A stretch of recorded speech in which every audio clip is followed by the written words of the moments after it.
Well, joining me now on This is the Day is Dr. Peter Kreeft, who has two new books out. One is about joy, and the other one in his long-awaited autobiography, From Calvinist to Catholic. Thank you so much for being with us, Dr. Peter Kreeft. We have two great books, and you have several books out. What was it that, well, actually, let's start with the mystery of joy first. We'll talk about this a little bit first, and talk about, in the book, you talk about the secret of joy, and maybe we could start there. What is the secret of joy? Well, Christ is the secret of joy. In fact, Christ is our joy.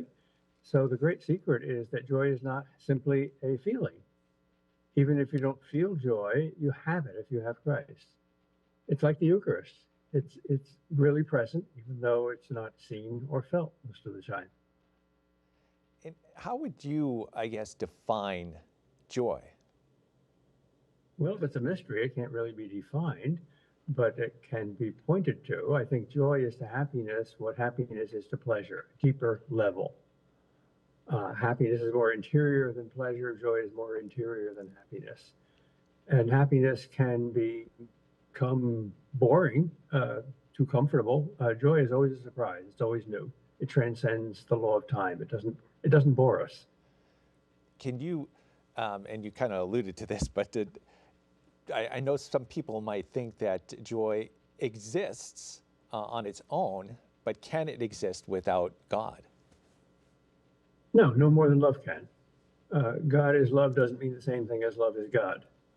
The subject is the substance, and the predicate is the attribute.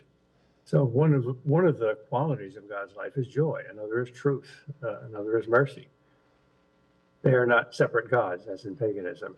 Yeah. They're the attribute of God. And in God, they are all one. For instance, God's mercy and his justice are not contrasted as ours are. If someone's thinking about joy and how to, trying to achieve joy too, because I know a lot of people in the world are searching for joy, what would be the best way, would you say, to start that journey on the right path to joy? In a single word, stop. Don't seek for joy. Seek for truth, seek for God, seek for goodness, seek for love. Joy will come. Joy is the smell of the steak. It's not the steak. You can't eat the smell. And is there any way to convince somebody to, because I know a lot of people have their ideas of what joy is, whether it be based on material things or whether based on, how they feel. But is there any way to convince somebody where joy lies or where they will find joy or a portion of joy in their lives? Yes and no. There are things we can do. We can love them. We can be good examples. We can be utterly honest. None of those are methods that are guaranteed. It's not technology. It's not press the button and the machine will respond. Yeah. And we're going to switch now to your other book, From Calvinist to Catholic, new autobiography. And I know in your introduction to the book, you write, it's above all a story about God and his grace in your life. And how did you accomplish that? How did I accomplish writing the book, or how did I accomplish having God's grace in my life? I'll have to ask God the answer. I wrote the book. Go ahead. The reason I wrote the book is Mark Brumley, the head at Ignatius Press, was very persistent and kept pressing me to write an autobiography. And I kept saying, I think autobiographies are usually very misleading.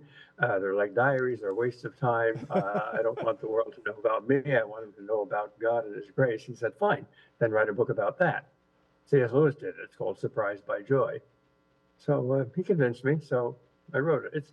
You won't find out that much about me, although there's a lot of stuff about me, and it's totally honest and open. But it's only up to my conversion, which was, I think, in the Jurassic Age, quite a long time ago. So I don't tell you all my psychology and all my family history and whatnot, but what's relevant. Yeah.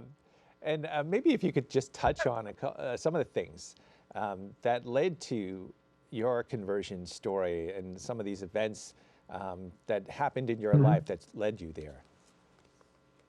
Well, I think the three biggest clues to the truth of Catholicism are the true, the good, and the beautiful. The arguments for Catholicism, I thought, were very strong, especially the historical arguments for the continuity of the church and its teachings. And the saints are tremendous examples. How could a church which many Protestants believe is idolatrous and wicked produce such great saints? And the beauty of Catholic art and music, it's unsurpassed in the history of the world.